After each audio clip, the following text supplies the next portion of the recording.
빌립보서 딱 떠오르는 단어는 기쁨이죠.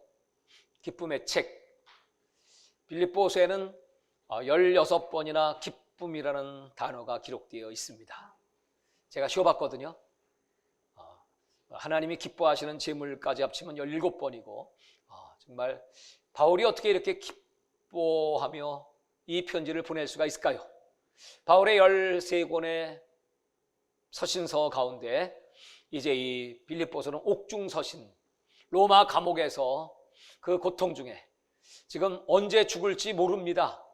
언제 사형이 집행될지 알 수 없는 그 시간에 빌립보 교회를 생각하고 그 성도들을 생각하면서 이 기쁨의 서신을 기록할 수 있었다는 것 그 자체가 기적이고 능력이죠. 우리가 이 빌립보서를 알기 위해서는 잠깐 그 배경을 좀 알아보면 좋겠습니다. 이 빌립보라고 하는 도시는 알렉산더 대왕의 아버지였던 그 필리포스라고 하는 그 왕이 BC 365년에 이 도시를 점령하고 자기의 이름을 따라서 빌립보라고 명했습니다. 이 도시를 이때 당시는 로마의 황제 아우구스투스가 지배하고 있을 때였죠. 그는 이 도시를 로마의 식민지 도시 가운데 가장 로마화된 도시로 이 도시를 그렇게 키워 나갔습니다. 그래서 이 도시에는 그때 당시에 사람들이 그 상업의 중심지이기도 하고 또 로마로 통하는 그런 도로의 그런 아주 중심지, 그래서 상업이 발달되고 거기 또 광산이 있어서 많은 사람들이 광산업에 종사하기 위하여 모여들었습니다. 그리고 특별히 이 로마의 황제는 이 도시의 사람들에게 로마 시민권을 부여했습니다. 왜냐하면 거기에 그 로마의 퇴역 장성들 또는 군사들이 그곳에 살았기 때문이죠. 그리고 잘 개발된 도시이기 때문에 이 도시는 그렇게 아주 융성한 발전된 도시였습니다. 또 이방 사람들도 그곳에 많이 모여들었고 또 원주민들과 함께 그곳의 종교 상황은 아주 여러 종교들이 이렇게 함께 어우러져 있는 그런 다종교, 종교 다원주의 사회였습니다.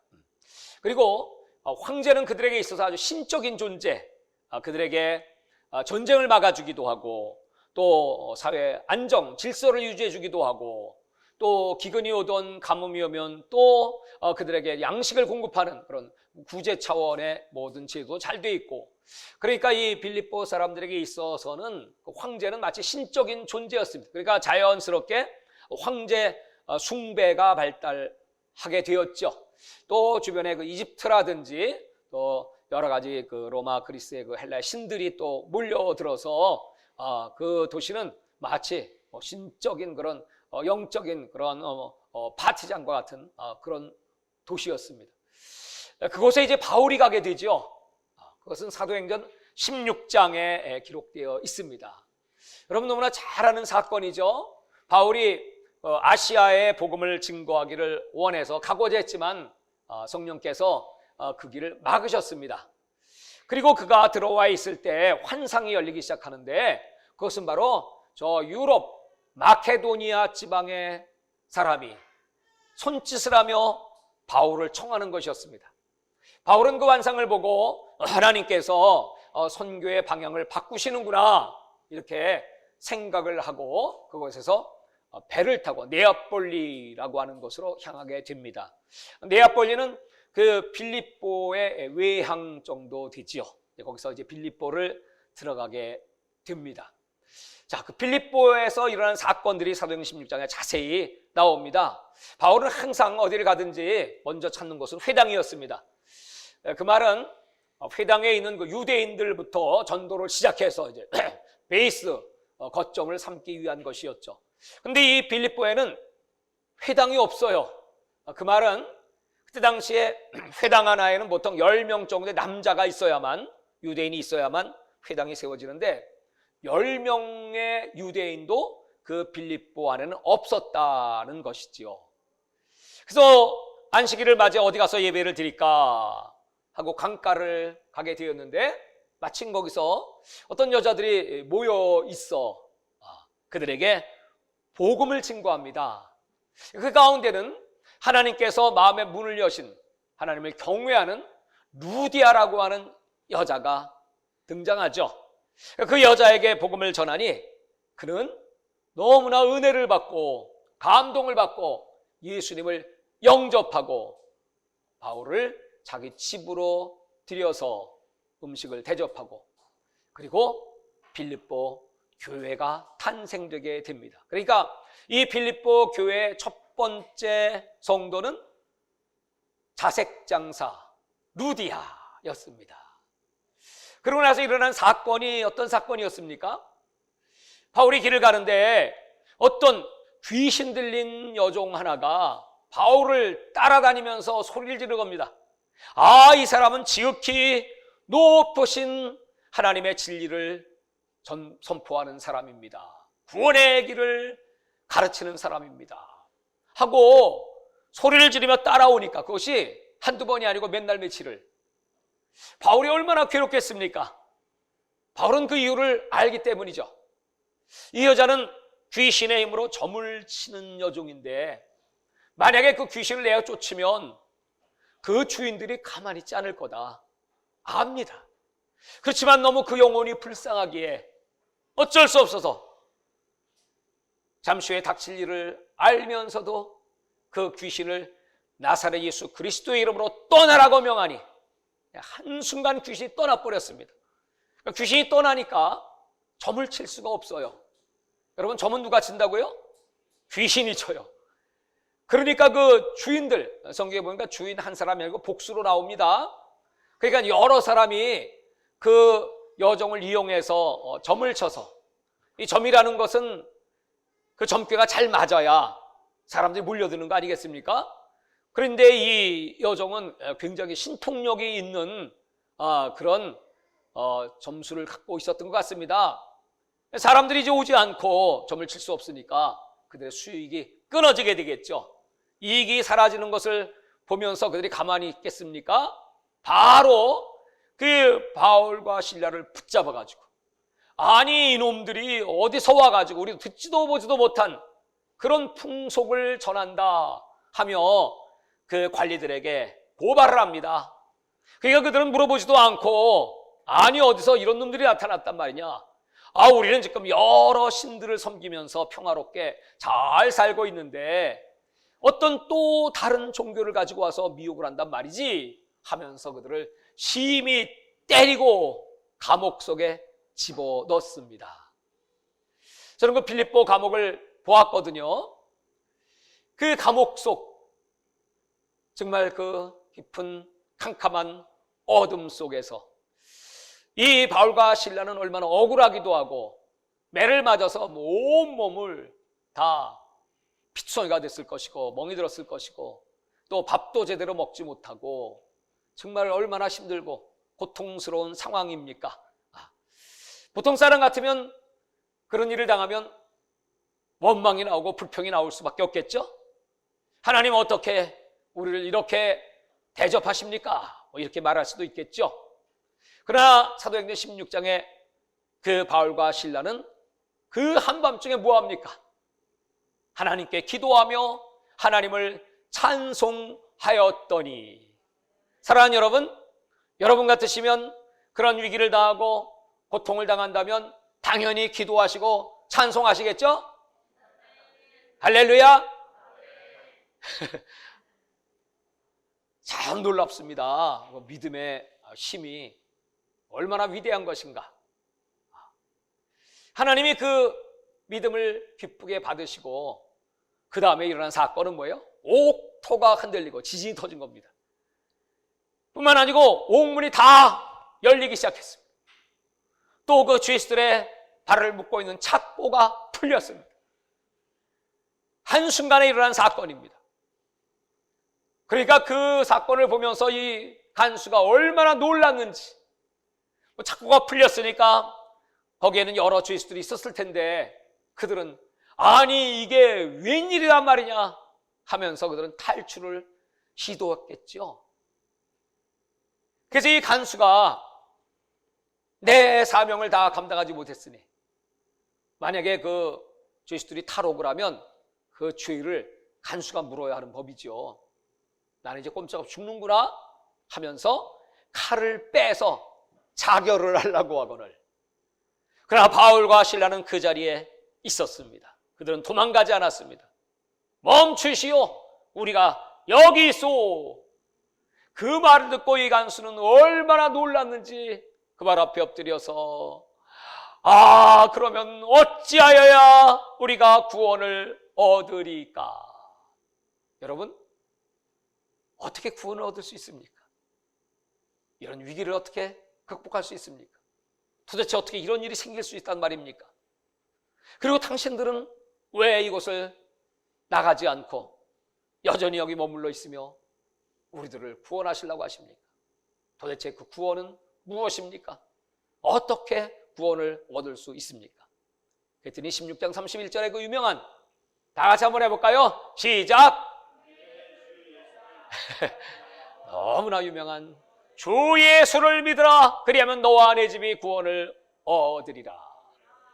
여러분, 그 말씀이 선포되고 나니 이 간수가 감격하여 그 바울과 실라를 자기 집으로 청하여 그 몸을 닦아주고 음식을 대접하고 온 가족이 세례를 받으니 기쁨이 충만하더라.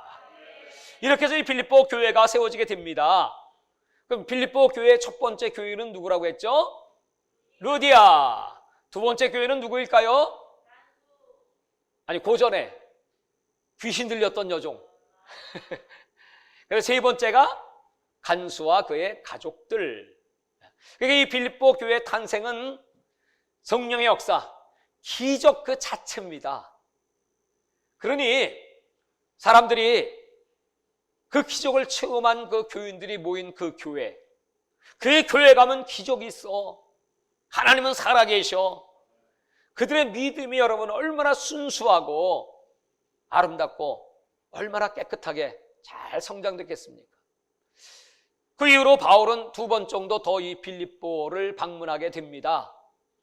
빌립보에는 사실 많은 시간을 할애하지 못했지만 그렇게 짧은 기간에 탄생한 이 교인들의 믿음이 얼마나 성장되고 성숙하고 또 진실하고 아름다운지 지금 이 편지는 저 로마의 감옥에서 쓰는 겁니다.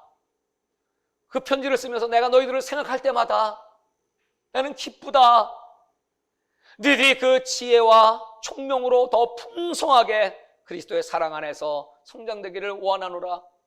내가 너희를 얼마나 사랑하는지 바로 예수님이 나의 증인이시고 나는 그리스도의 심장으로 너희를 사랑하노라. 이렇게 지금 편지를 쓰고 있습니다. 여러분, 갈라디아서나 또 고린도전서 후서 같은 경우에는 그 메시지의 톤이 다르죠.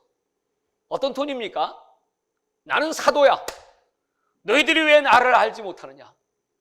왜 내가 전한 복음 외에 다른 복음을 받아들이느냐? 왜 교회 안에 분쟁이 그렇게 많고 어찌하여 너희들은 하나님의 은혜를 망각하고 있느냐 하는 책망들이 참 많습니다. 그런데 이 빌립보서 그리고 데살로니가 전서 같은 책은 그런 내용이 하나도 없습니다. 여기는 정말 그 따뜻한 사랑의 마음, 그걸 글로 표현하고, 여기는 자기 사도권을 주장하는 내용도 없습니다. 그저 이 바울은 나는 그리스도 예수의 종일 뿐이야. 나는 너희를 섬기는 자야. 이렇게 편지를 시작합니다. 이 빌립보서는 정말 그를 사랑하는 그 바울의 심정, 하나님이 우리를 사랑하는 그 마음이겠죠. 그 마음이 아주 잘 표현된 아주 따뜻한, 그러다 보니까 여러분 기쁨이라는 단어가 그렇게 많이 나오는 겁니다. 여러분, 요 4장의 짧은 책 속에 제가 직접 세봤거든요. 세봤더니 16번 하나님을 섬기는 기쁨의 제사, 기뻐하시는 제사 이런 표현까지 하면 17번이 기록되어 있습니다. 그 성도의 능력은 무엇입니까? 어떤 환경을 초월하는, 지금 바울은 로마 감옥에서 언제 사형이 집행될지 모릅니다. 그런 상황 속에서 자신도 기뻐하고 또 그 성도들도 기뻐하라고 권면할 수 있는 능력, 이것이 어디서 나온 것입니까? 그것은 바로 오늘 바울이 쓰는 두 가지 관용어가 있습니다. 바울은 그리스도 안에서라는 말을 많이 썼고요, 서신서에서. 또 하나는 주 안에서, 이런 두 관용어가 있습니다. 똑같은 얘기인 것 같아요. 그리스도 안에서, 주 안에서 뭐 같은 맥락일 것 같은데, 그러나 이제 조금 깊이 연구해 보면 좀 다릅니다. 그리스도 안에서라고 하는 말은 구원론적 관점에서, 언약적 관점에서, 그러니까 이제 이스라엘 백성들은 시내산에서 하나님의 그 말씀을 받고 하나님과 언약을 맺습니다. 그 언약의 내용은 너희들이 율법의 말씀을 지켜 행하면 나는 너희를 사랑해주고 너희들에게 복을 주고 너희들을 지켜주고 은혜를 베풀 것이다. 그러나 이 말씀을 지켜 행하지 아니하면 너희들 이와 같이 하나님의 무서운 징계와 심판을 받게 될 것이다. 대표가 이제 신명기 28장이죠. 그래서 이 이스라엘 백성들은 구약의 율법을 지켜야 되는데 그 율법을 지킬 힘과 능력이 없습니다. 잘 지키다가 하나만 범해도 다 무효돼 버립니다. 그러면 그것이 죄인데 말씀대로 살지 않는 그 죄를 용서받는 길은 딱 하나입니다. 그것이 바로 제사입니다. 그래서 율법과 제사가 항상 함께 붙어 나오죠. 다시 말해서 율법과 복음입니다. 죄사함의 복음, 그 제사는 제물을 바쳐야 합니다. 생제물을 드리고 그리고 용서를 받아야 합니다.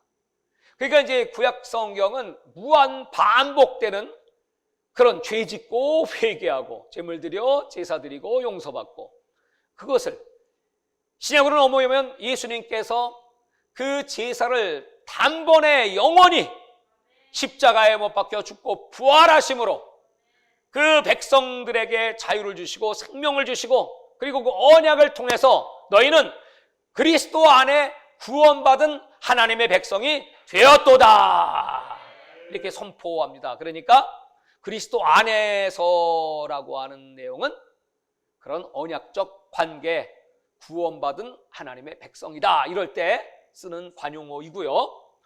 또 하나 이제 주 안에서입니다. 이 주 안에서라고 쓸 때는 항상 영적 전쟁의 차원에서입니다.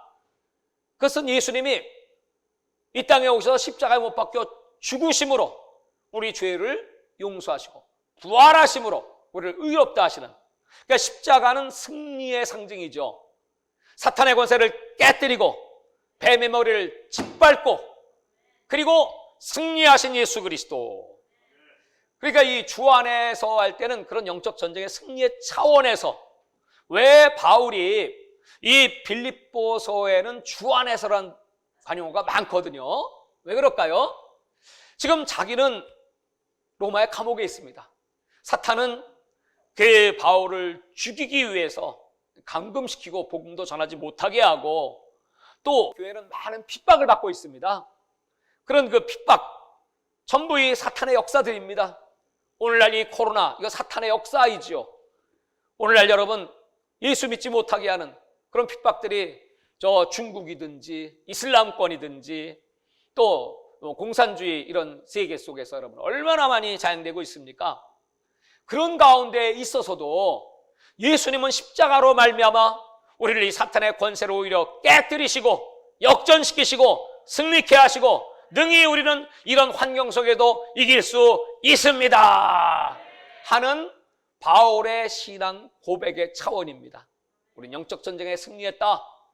여전히 이런 환경 속에도 하나님은 우리와 함께 하시고, 여기 이 감옥 속에도 예수님은 성령으로 함께 하시며 너희들의 심령 속에 예수 그리스도는 함께 계시노라.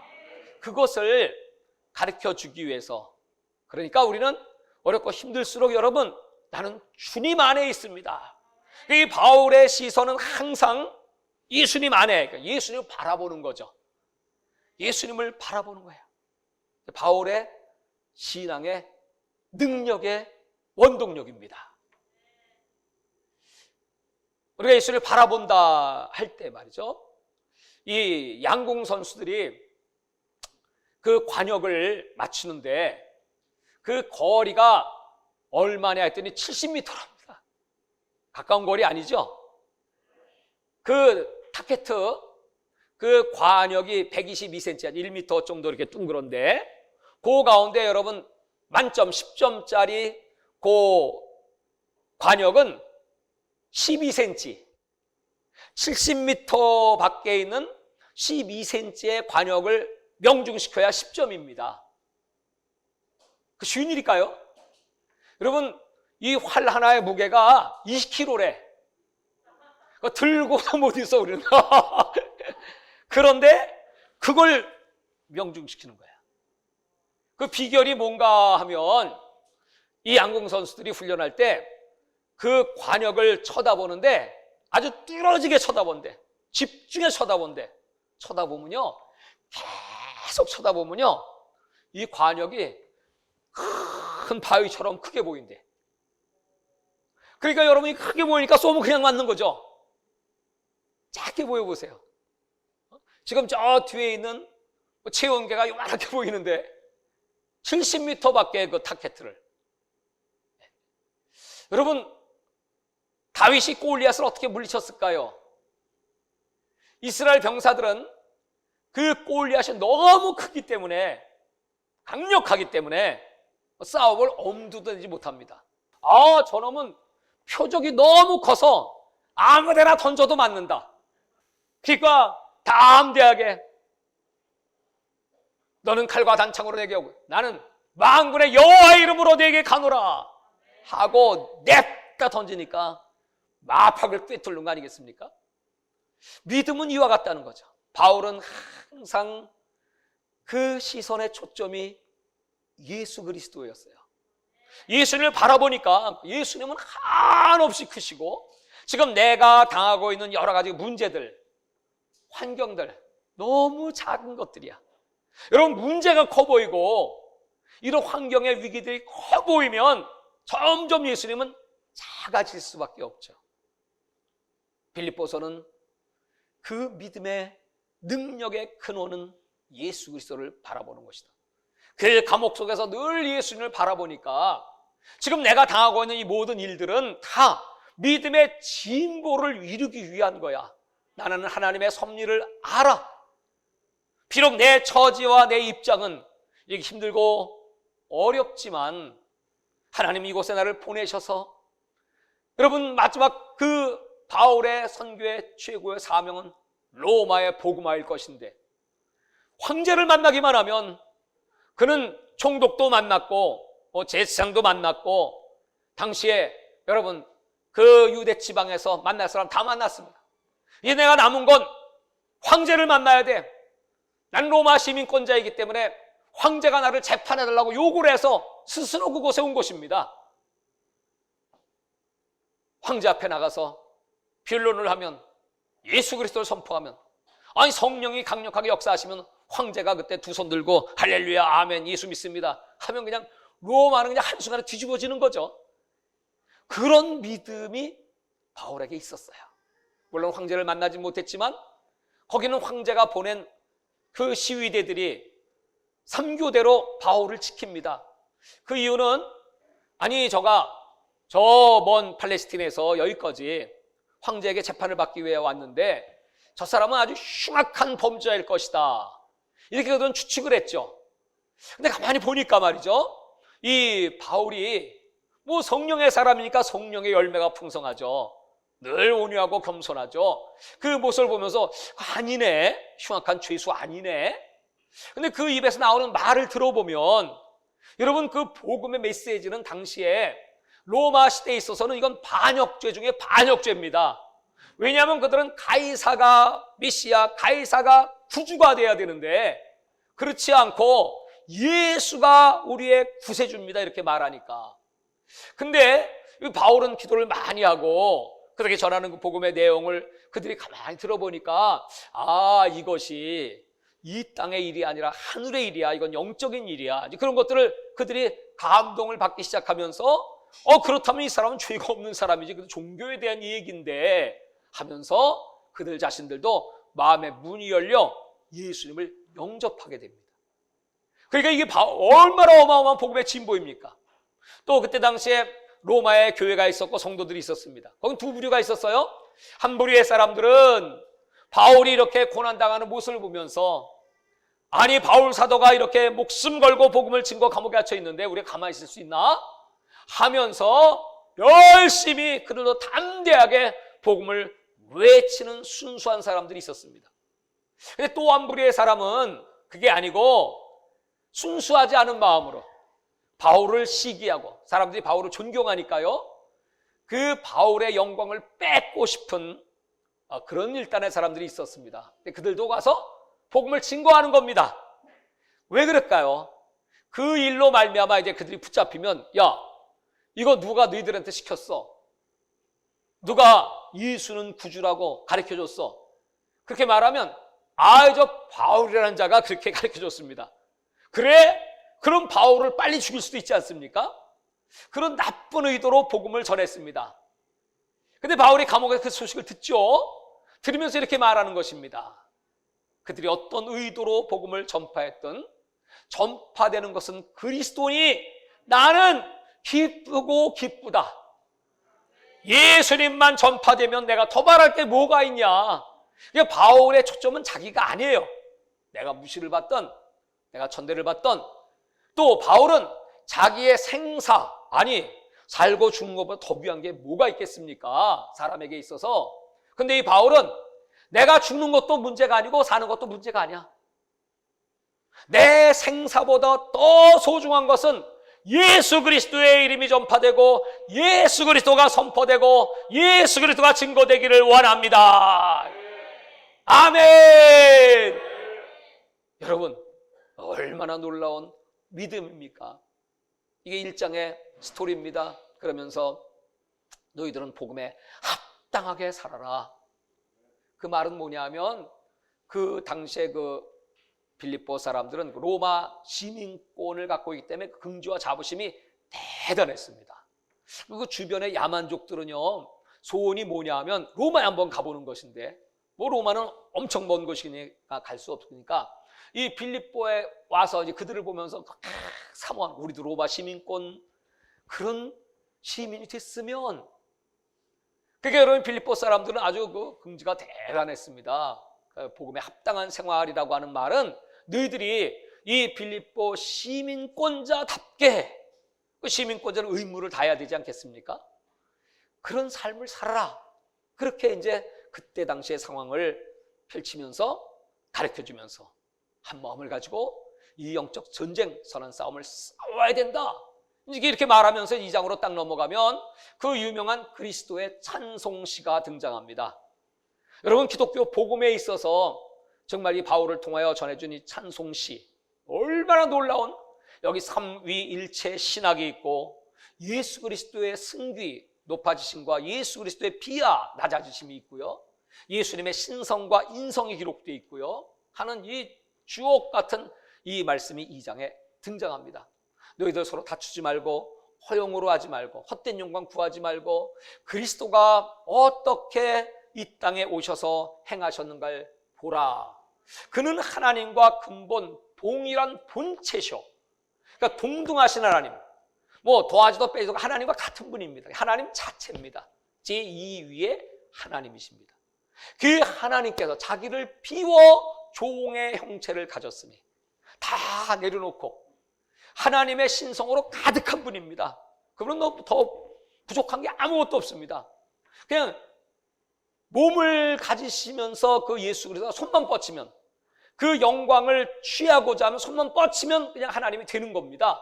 그런데 그 하나님의 자리를 포기하고 사람의 몸을 가지고 자기를 낮추고 비워 종이 되셨으니, 그 예수님을 요한복음 13장에 보면 세족식을 하시는 예수님을 아마 바울은 생각했을 것 같아요. 그분이 하나님이셔. 근데 우아기를 벗으시고 허리에 동여 매시고 그리고 제 아들의 발을 씻기셨어. 자기를 비워 종이 되셨어. 그 예수 그리스도, 너희들이 예수님을 아느냐? 예수님이 이렇게 우리를 섬기신 것처럼 너희도 서로 섬겨라. 이것이 가장 위대한 복음의 능력이다 가르쳐준 거예요. 사랑하는 여러분, 아마 이 교회 안에 이렇게 좀 좋은 교회였지만 문제가 좀 있었어요. 어떤 문제였을 것 같습니까? 읽어보신 분들은 아주 작은 문제입니다. 그 교회 안에 여자 리더 집사님들 가운데 유언니계와 순두계가 있죠. 순두부 아니고 순두계. 근데 이 두 분이 사이가 안 좋았어. 다툼이 있었어. 여러분, 교회 가면 정말 은혜롭고 성도 얼굴 바라보면 막 기쁘고 즐겁고, 우리는 그렇죠? 옆 분들 얼굴을 한번 쳐다보시면서 할렐루야 사랑합니다, 축복합니다, 집사님 권사님 얼굴 뵈니 너무 좋아요. 그렇죠? 이래야지 정상이죠. 근데 꼴보기 싫은 사람이 있으면 그 옆에 가기도 싫고 교회 가기도 싫고. 근데 신기하게 말이죠, 사람은 늘 하나님 말씀을 묵상하고 예수님을 묵상해야 되는데, 여러분, 꼴보기 싫은 사람이 있으면요 날마다 그 사람만 묵상이 돼. 주야로 묵상하네. 그 원수 같은 인간. 이게 인간의 심리 본성이거든요. 그것을 빨리 다 제거시켜야 되는데 그걸 못하니까 오늘 이 바울이 그걸 잘 압니다. 그래서 그리스도가 어떻게 우리를 섬기셨나를 다시 한번 가르쳐주고, 너희도 주 안에서 섬기는 자가 되어라. 자기를 낮추신 예수님처럼 너희도 낮추고 서로 나보다 남을 낮게 여겨. 다시 한번 인사 한번 해보실까요? 저보다 훨씬 나으시죠? 훨씬 훌륭하시네요. 훨씬 아름다우시네요. 속으로는 에이 내가 더 이쁜데. 여러분, 이걸 이제 가르치면서 이게 천국이야 천국. 그러면서 여기 2장 12절에 보면 난의 구절이죠. 한번 보실까요? 2장 12절. 그러므로 나의 사랑하는 자들아, 너희가 나 있을 때뿐 아니라 더욱 지금 나 없을 때에도 항상 복종하여 두렵고 떨림으로 너희 구원을 이루라. 바울의 구원론에 있어서 항상 3시제가 등장합니다. 과거, 현재, 미래, 이 3시제가 등장합니다. 과거의 바울은 어땠습니까? 죄인 중에 괴수였습니다. 과거의 바울은 지옥, 아주 맡아놓은 지옥 자식이었죠. 근데 예수님을 영접하고 나서 바울은 새 사람이 되었습니다. 그리고 이제 바울의 미래는 어떻게 되겠습니까? 그 미래는 우리 소관이 아니죠. 하나님 소관입니다. 그렇다면 우리에게 있어서 지금 제일 중요한 구원의 시점은 과거도 아니고 미래도 아니고 현재입니다. 현재. 지금이 제일 중요해. 지금 우리들이 취할 자세는 두렵고 떨림으로 우리에게 약속하신 구원을 완성시켜야 돼. 이미 우리는 구원을 받았지만 아직 그 구원은 완성되지 않았다. 이것이 우리 개혁주의 구원론의 아주 근간입니다. 안토니오 후쿠마라고 하는 분이 개혁주의 종말론에서 이 얘기를 했거든요. 그래서 이제 모든 신학자들은 지금 우리의 구원은 이미 얻었지만 아직 완성되지 않은 구원, 그 중간에 머물러 현재 상태가 중요하다. 그래서 우리 두렵고 떨림으로 구원을 이루어 가야지. 어떤 사람들은 이미 구원을 받았다고 해서 함부로 몸을 내어주고 죄 가운데 빠져 있는 사람들이 많습니다. 그러면 그때 이제 구원이 딱 중단됐다. 다시 말하면 구원을 받은 과거적 구원은 약혼과 같습니다. 우린 예수님과 약혼한 사람들입니다. 그리고 이제 마지막 구원의 완성은 결혼식하고 그리고 신혼집에서 같이 사는 겁니다. 마지막 그 구원의 완성은 우리 예수님과 함께 하늘로 들려올려 그 천국에서 영원히 함께 사는 겁니다. 그러면 약혼을 했으면 여러분 그 약속을 지켜야 되는데 이 약혼자가 바람이 났어. 딴 남자 딴 여자 만나고 다니네. 그러면 결혼이 돼요? 파혼이요? 파혼이지 파혼. 파혼하면 여러분 끝나는 겁니다. 구원이고 뭐고 다 날아가는 겁니다. 오늘 지금 바울은 그 얘기를 하는 거예요. 구원의 현재성이 중요하다. 그러므로 두렵고 떨림으로 믿음을 지키고 늘 감사하는 마음으로, 그리고 서로 싸우지 말고, 그러다 교회 떠나가 봐요.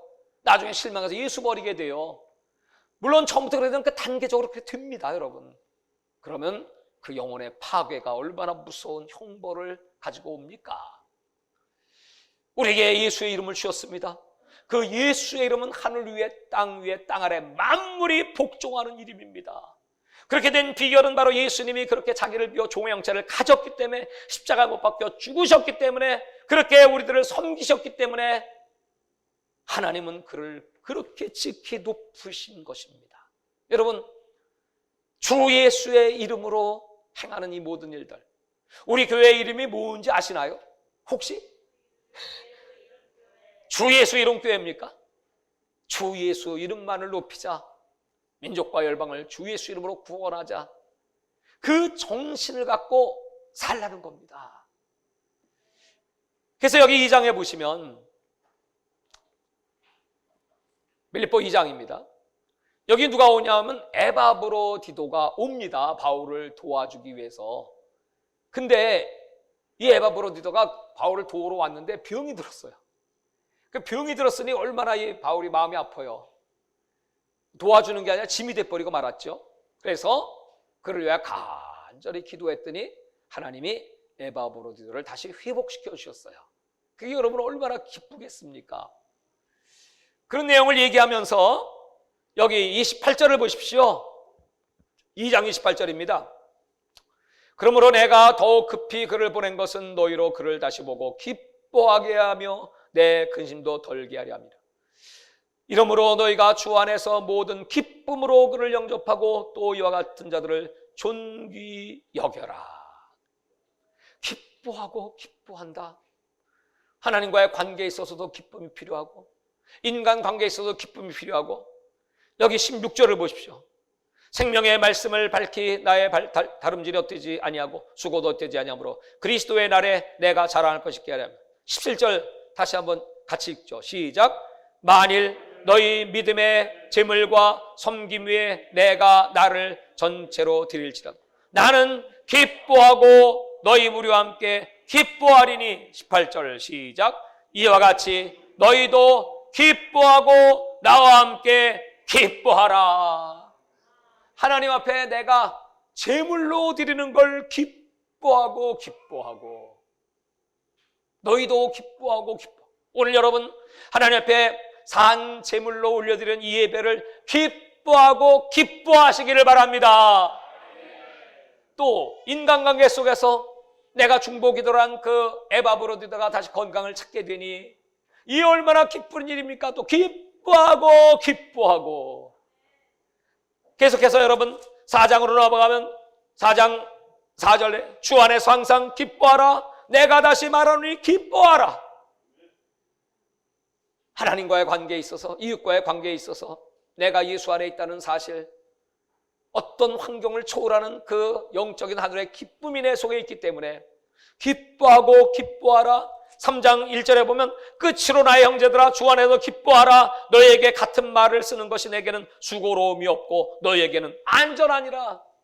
하도 그냥 기쁨을 많이 얘기하다 보니까 좀 쑥스러웠는지, 야, 내가 기뻐하라고 하는 이 말을 너에게 쓰는 것은 조금 나는 수고롭지 않다.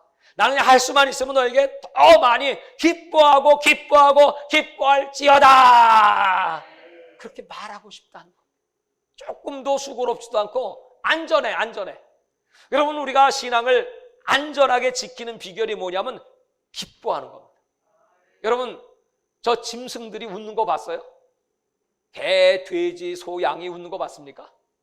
짐승에게는 웃는 게 없어요. 근데 사람에게는 뭐가 있죠? 웃음이 있어요.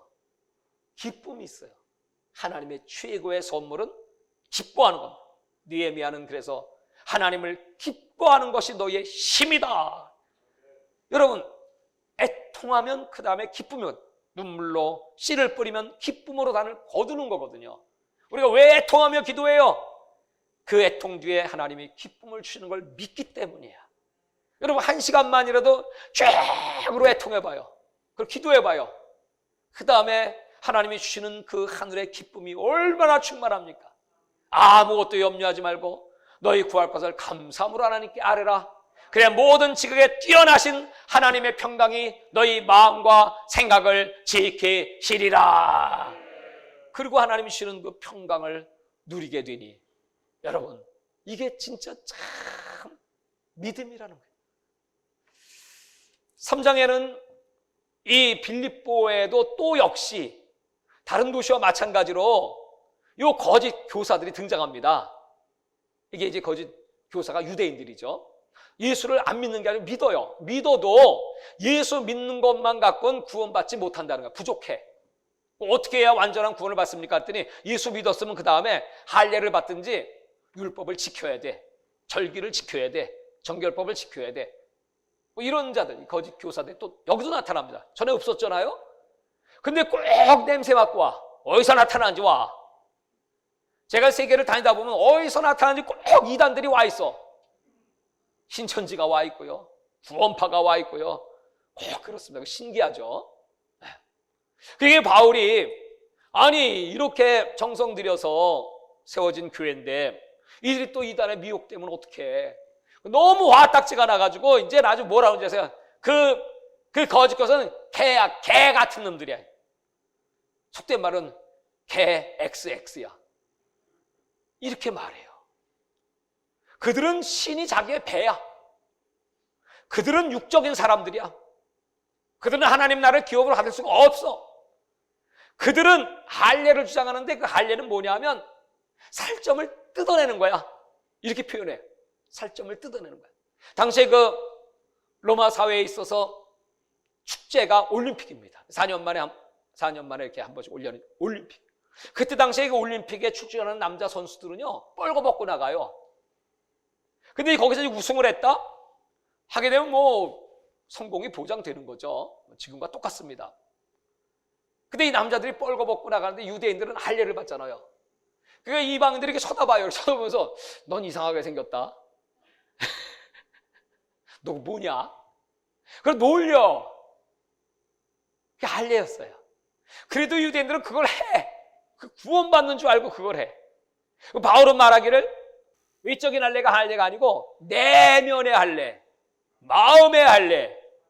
구원받은 자는 여러분 마음이 할례를 받아야 합니다. 입술이 할례를 받아야 합니다. 그래서 이것을 잘라버리고 새로워져야 되는데 그래서 이 바울은 그걸 그렇게 지적을 하면서 그것과 비교해서 야 우리의 시민권은 하늘에 있지 않아? 우리는 이제 그리스도의 그 거룩한 형체로 변화될 거야. 바울은 휴거를 여러 번 말합니다. 여기 3장 21절에 그는 만물을 자기에게 복종하게 할 수 있는 자의 역사로 우리 낮은 몸을 자기 영광의 몸의 형체와 같이 변하게 하리라.